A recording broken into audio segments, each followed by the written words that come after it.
doing this is sort of an introduction to the fiscal policy. Even just turn it round. Sorry. Yeah. So this is obviously an economics video where basically introducing fiscal policy. It's the start of the policy side of the course. We've talked about the objectives of the government, so low unemployment, inflation, economic growth, that sort of thing, and now we're working out the policies that the government can use. We've already talked about them, but we're going to be talking about them in a bit more detail this time. And once we've done the policies, covered the ins and outs of them, so to speak, then we can apply them to real applications of fixing the objectives the government may have, obviously conflicting objectives, etc. This tutorial sort of thing goes through what fiscal policy is, what the what's an expansion means, what a contraction, the fiscal policy is called, government spending. Oh, well, actually, that's one of the terms. Never mind. Government spending, what determines that? We'll go into something called a budget, and a budget surplus, and a budget deficit. How we can resolve a budget deficit for the government. So the government's got something to do with this, and then see what else we've got to go over. Direct, indirect taxes, progressive, regressive taxes, and automatic stabilisers, and discretionary fiscal policy. That all sounds quite a lot to take in, so let's start with the basics. So we'll start with fiscal policy. Well, what is it? What sort of is the idea of fiscal policy? Well, fiscal policy is to do with government spending and government spending taxes. Gee, almost forgot that. Government spending, also known as public spending, but I'm just going to call it government spending, and as we said before, taxes. So, I sort of said before, we're going to look into what determines government spending. We'll do that now, actually, it's crazy. So, government spending, what sort of involves the total amount the government spends? There aren't many factors.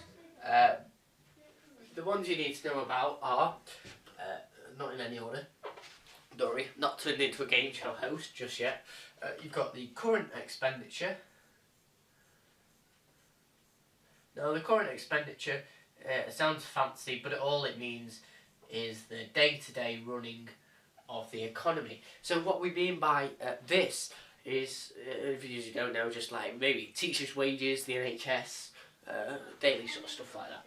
Current expenditure. And then we've got something called capital. Now we know capital in obviously economics, what we're doing, is to do with machinery and stuff, whereas the capital expenditure in this context talks about sort of the infrastructure. It's still sort of machinery, but we're talking about roads, infrastructure, that kind of thing. Kind of more else I could say about that. Capital expenditure, and then we've got something called transfer payments, which if you watch Benefit Street, you'll have heard about these as benefits. So transfer payments. So as well as transfer payments, another type of thing that the government spend depends on is something called debt interest repayments. Now you may go, well, why does the government have to repay interest repayments? I mean, it's the government, you can borrow whatever they want from whoever they want. Well, yeah, but the government still has to pay back interest. You can get away with anything just because it's the government. So, in that context, you may be asking, well, why do they need to borrow money? Well, we'll go on to that when we talk about the budget. You sort of infer it's probably going to be to do with the budget, deficit even, as the surplus would imply there's no need to borrow money because the government's got too much. But again, we'll go into more detail in a minute, so I've got to stop myself. Okay, so, as we say, government spending and taxes are two determinants of the fiscal policy. They determine some other things as well, but obviously in this context, we'll be talking about fiscal policy. So what does, when we say, I was talking about contractionary and expansionary. You may have heard them as, expansionary may also be referred as reflationary or loose fiscal policy, or in contrast, the other one with the contractionary one is deflationary or tight fiscal policy. So we'll start with the expansionary. So if we want to loosen the fiscal policy, we're letting it expand. So that's why they've come on, and reflate is get bigger. So basically increase the fiscal sort of policy, so loosen it, make it sort of more effective sort of thing. So just remember, loosen means expansionary or reflationary, and the loosening of fiscal policy means we increase government spending and we decrease taxes. So this is expansionary.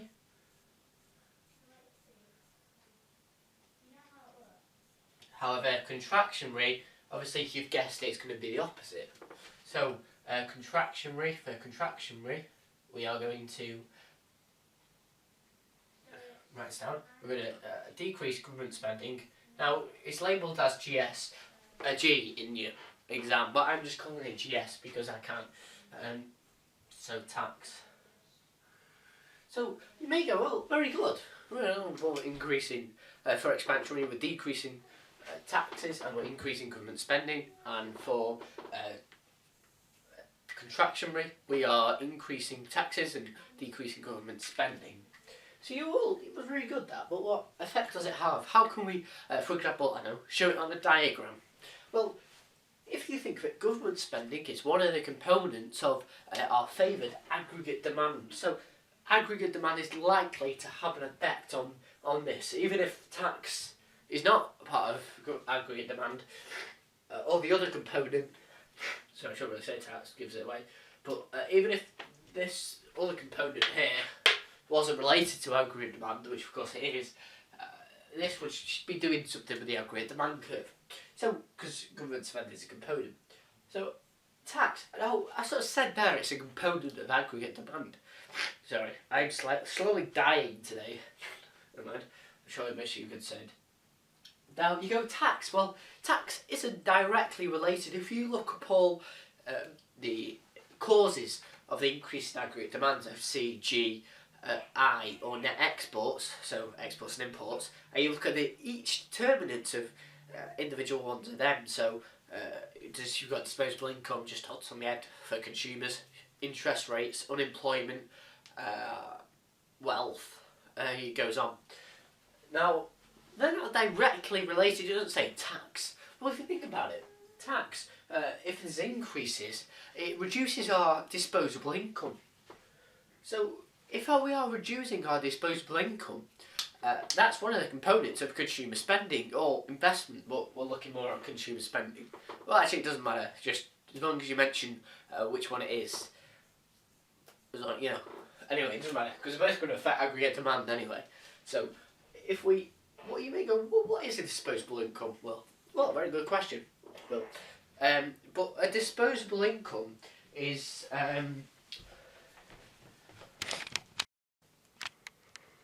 sorry about that, guys. So, so we're talking about expansionary, contractionary of the fiscal policy. Now, we mentioned that these two components are components of aggregate demand. Now, how do we sort of relate that? Well, we talked about the disposable income and how that relates to that. So basically, if we're decreasing tax, we're increasing consumer spending. And then obviously, if we're increasing government spending, we're increasing a component of aggregate demand. So if we are increasing consumer spending, which is by decreasing tax, and we're increasing government spending, what we're essentially doing for expansionary is we are increasing aggregate demand. However, if we're contracting the fiscal policy, what we're doing is we're decreasing aggregate demand. Because, well, if one's increasing, you're more likely going to think logically. The other one's decreasing. in terms of aggregate demand, which would be right, because government spends a component, so it decreases. So, and if we increase in tax, we reduce a person's disposable income. So if we reduce that income, they're going to spend less, just naturally. Well, you can't spend as much anyway, even if you spend all their income. So we increase the tax, and that decreases aggregate demand. So, obviously, these are going to cause some problems. Now, if we assume, obviously, you could draw any aggregate supply curve, and for some questions, it would depend highly on what curve you drew to enable you to change what kind of effect on price or a real national output you would have. Obviously, I'm just going to keep it simple and do a short run aggregate supply curve for this test. But in the context of the next part of the video, I will go over some just minor hiccups sort of thing in the terms of using different curves. Not necessarily hiccups as it goes wrong, but just as just something to think about. So if we shift, we're doing this for expansionary. This is an expansionary. I'll draw a kind of measurement line down here. That's actually physical, and obviously that will give us our other diagram. This other diagram is for the contractionary in the fiscal policy. So we've got aggregate demand here, and we could draw our other aggregate demand curve. Now, if this is shifting right, if we contract aggregate demand, it's going to shift to the left, so it's going to be leftward shifting, or shift leftwards. Now, to explain these diagrams, I'm just going to draw the equilibriums, the price, and the output, E1. Remember, this is capital, as it's macro economy, so we're going to have a bigger effect. This going to be Y1, P1, and that's going to be E1.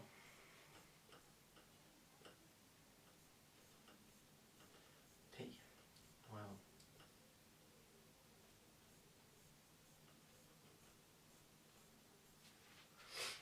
Now, for the price, we're talking about sort of changes. We're changing price, changing output. Now, when we're explaining these diagrams, I'll sort of move out the way so you can kind of get a grip on it. Now, as you can see, the expansion in the fiscal policy gives us an increase in price and an increase in real national output. Obviously, I've not labelled the axes there, but hopefully you can kind of tell what they are and what they should be, which isn't very good. So horizontal, it's the real national output, and the vertical is the average price. I didn't want to write it twice. I didn't even want to write it once, to be honest, but you should. So as you can see, the contraction, the fall in aggregate demand falls price and falls real national output, and the expansionary increases government spending, increases tax, so it decreases tax, so it increases aggregate demand, which increases price and real national output. And obviously, you don't say, when you're explaining these diagrams, you don't say, oh, the price has increased, otherwise we might as well be talking about F581 and be doing GCSE. For this, we'd be talking about demand pull inflationary pressure. Now, if you don't know what I just said there, if you don't know what demand pull inflationary pressure is, just check that to our inflation video, and that will explain pretty much everything you need to know about demand pull inflation and cost push, which is another thing. But back to fiscal policy. So that's an expansion and that's a contraction of the fiscal policy. Now, I'm not going to write these on the board, I'm just going to explain them to you, so you can take your own notes. Change. There's actually 4 types of taxes we can categorise into, but the first 2 are either, there's 2 categories they can be directed into, and there's sort of 2 sort of sub things in there, if it makes sense. So for one type of tax, it's either direct or indirect. Now, indirect basically means it's just on everything. It's not directed to anyone. It's just there, sort of thing.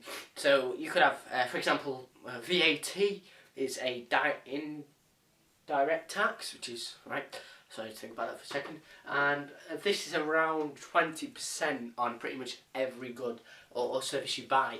Obviously, there's some goods that are excluded. For example, children's clothes is just one that you could mention. Yeah, it's around 20%.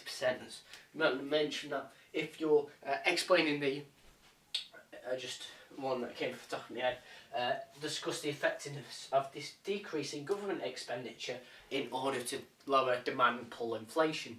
That's just a fancy word. That's an 18-mark question you could get on the exam paper, which was on a couple of years ago. So you imagine how they felt. And obviously you'd explain it's about VAT is about 20%. But obviously it changes. It was 17.45, but they've upped it to 20%, and they're thinking, well, it upped it to 22%, came down to 20%, and this election that's coming up the same, we might actually update it to about 21%, which it doesn't sound like much, but trust me, it's quite a lot. Especially on some goods or services you buy. Maybe not like Freddo, which has gone up 300 times the price it used to be. I'm fairly sure of that. Anyway, so yeah, so obviously indirect taxes is just taxes on goods, and indirect taxes is taxes on not goods, but in fact it's levelled on a person's wealth. And I know wealth is mainly just about a house, etc. But an example of a tax could be income tax, for example. And these two categories lead me nicely on to two other categories, which are either progressive or regressive taxes. Now, progressive taxes increase with a person's income, so say income tax as well.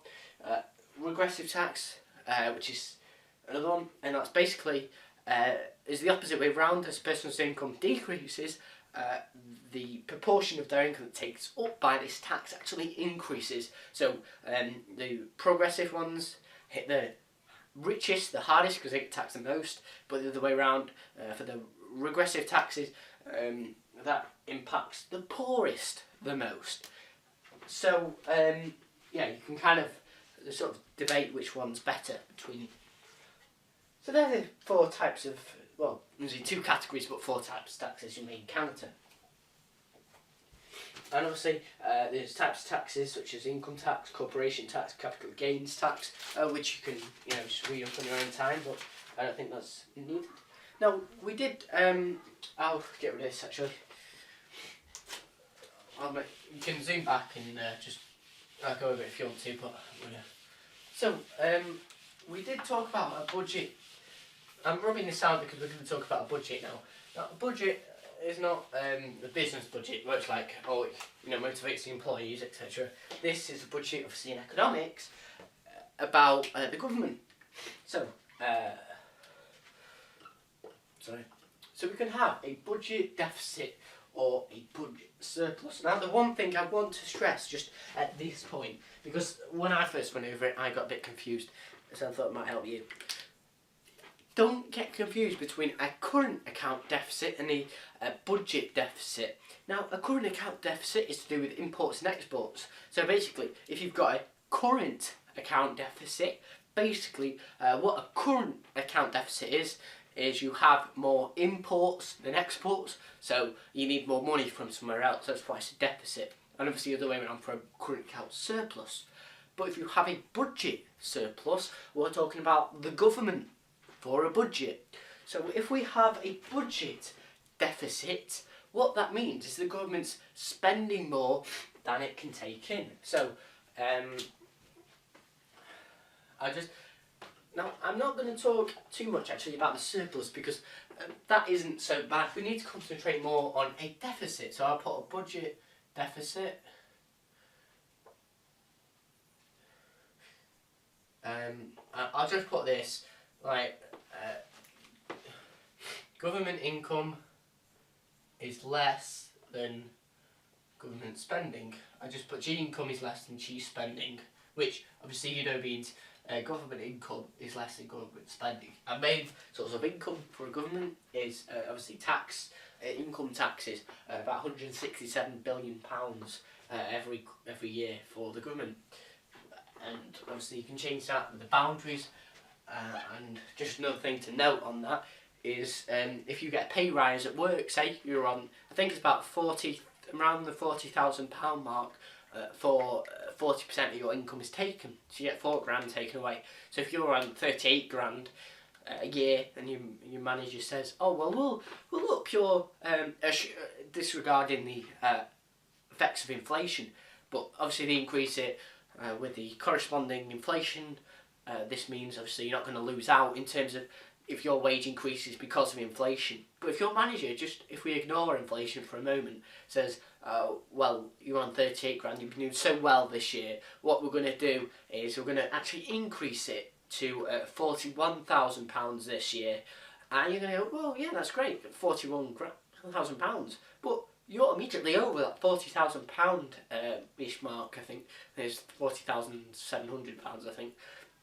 I have to double check it, but I'm sure that's what it is. And then the government takes £4,000 away straight away, so you actually lose money, even though you're gaining. Like your manager's actually paying you 41,000. You actually only gain 1,000. So that's an example of that, for example. So that's a problem of a budget deficit. So how does a government, obviously it can't just say, oh, I'll pay you tomorrow. It's got to pay them straight away. So it has to do some money, get some money from somewhere. Obviously tax is not sufficient. So what the government does, it goes, right, well we've got, we'll create this thing called a government bond. Now you go, well why is a government bond? Well, good question actually. A government bond is basically something that an individual, firm or other financial institution can buy, and what it basically enables them to do is it basically enables them to lend money to the government, buy it. You don't essentially buy it. What you're doing is giving your money to the government, and they say, well, you've got to ask yourself, why would you want to do that? Well, we talked about, that's not on there anymore actually, we talked about debt interest repayments as being a key part of the government expenditure, along with capital expenditure, current expenditure and transfer payments. So debt interest repayments, basically the government paying back these bonds. But obviously it's with interest, it's interest repayments. Just like anything else, when they borrow money they have to pay it back with a fixed sum on top, as a reward to the individual bank or firm. So these are bought by firms. Oh, not actually firms, that's a bad word. I put banks or individuals, etc. Now, obviously, if you're giving money to the government in the form of a bond, you're going to be saving less of your income, assuming you spend the same amount. That means, obviously, the bank's going to get their hands on less of your money. So, if the banks get hands on less of your money, they can offer less to the government. Basically, you're crowding out the private sector. If you give to the government in a bond, so the bank can't do that to. Basically, if you give it to the government, the bank can't have your money, lend it to. Sorry, I should say it a lot.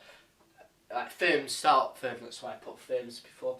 So if the bank's not getting your money, there's less money in the bank for firms that could invest, so they're more likely to keep hold of it than lend it out as they get less of it. So this kind of is a cycle sort of thing. So I just put over here, so less money for grants, or for loans I should put actually. So less money for loans if they're bought by individuals, for example. So that's just one little disadvantage of a government bond you have there. So that's quite basic sort of understanding, and obviously the deficit, I should have mentioned this before actually. So this money that the government has to borrow, there's a special name for it. It's called the public sector net cash flow, or the PSNCR, I think it's called. And basically what this does, it's just like the difference between the budget surplus and the budget deficit. Yeah, it's just the budget deficit really, and absolute zero sort of. Well, so that's a science term. You know, sort of equilibrium sort of rubbish. So that is basically what it is. The automatic stabilisers are basically government spending and taxation, and they manifest itself in the economy. However, discretionary fiscal policy is where fiscal policy deliberately changes the government spending and taxation to influence demand. So basically, automatic is where just government spending and taxation are just used just to, well, they're not actually used, but they just help the economy in some way. Whereas discretionary is where it's purposely done to change the economy. So, I've said pretty much everything I needed to say there. We're going to end this video actually there. I will go, just see if there's anything else I've missed out. Actually, I will end this video actually. I was just looking if there was any more diagrams I missed out. I did say at the start I was going to go over long classical expansion with fiscal policy, but I think it's better if we go over that in another video. So that's pretty much fiscal policy. So we just need to know fiscal policy is to government spending, taxation. Expansionary, the fiscal policy is where government spending increases. So expansionary or loose fiscal policy is where the government spending increases, the tax decreases. Let me make sure I've got that right. Expansionary, yeah, that's right. And obviously the contractionary is the way around. So contractionary is a reduction in government spending and an increase in tax. So expansionary, increasing increase government spending and decrease in tax, basically increase aggregate demand, and contractionary is decreasing aggregate demand, just working out in terms of government spending and taxation. And obviously direct taxes, goods, services, indirect, wealth, progressive, increases with income, regressive, decreases with income, surplus, budget surplus, spends less and it gets in, deficit the other way around, can be solved by government bonds, and government expenditure depends on current expenditure, capital expenditure, transfer payments, and debt interest repayments, which are the repayments of these government bonds we were talking about before. That is essentially wrapped up in a nutshell what all fiscal policy is. We just need to finish off with some diagrams in a later video, which I will show you later. So, thanks for watching.